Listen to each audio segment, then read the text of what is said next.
Kita tinjau gerai-gerai jualan ni pada hari Sabtu ni, iaitu sempena hari khusus haji. Kita tengok macam mana sambutan pelanggan-pelanggan. Ni toke dia. Assalamualaikum toke dia. Macam mana sambutan pelanggan-pelanggan pada setiap hari Sabtu hari khusus haji ni? Alhamdulillah ada masuk lah. Pembeli-pembeli pun datang lah ramai-ramai. Tinjau-tinjau sikit gerai-gerai yang ada ni. Ya. Jadi macam-macam ada sini, jual jubah, jual apa.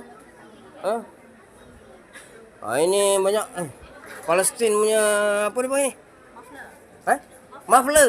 Muffler. Boleh dapatkan di sini. Banyak. Macam mana ni puan? Jualan setakat ni hari Sabtu. Terutamanya hari Sabtu lah ramai yang datang.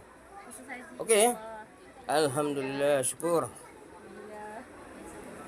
Ada juga yang tutup ni. Ini macam-macam mana? Tuan kedai tak ada? Tuan kedai lah. Pembeli mau datang nak beli ni. Tuan kedai tak ada.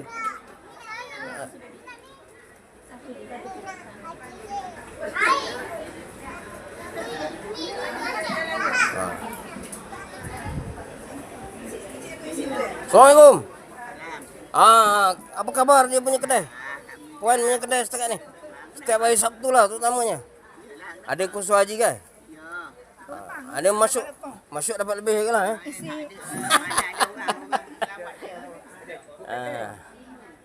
Assalamualaikum. Abang peniaga ke pembeli? Pembeli. Macam mana dengan jualan di Masjid Hasanah lah? Anjung dipanggil Anjung Niaga. Anjung Niaga. Dari segi aneka jualan tu, mana sesuai ke tak sesuai? Mana dapat lah kalau nak cari barang-barang. Harga dengan harga macam mana? Harga berpatutan. Yang tu kita nak dengar, tak adalah mahal. Berbanding dengan kalau kita pergi ke Kuala Lumpur tu pun mahal juga jadi lebih kurang di Maiden juga ni kita ni. Jadi tak payahlah kita pergi ke Kuala Lumpur lagi, sini pun banyak. Assalamualaikum toke. Apa khabar dengan jualan pada hari Sabtu utama? Alhamdulillah.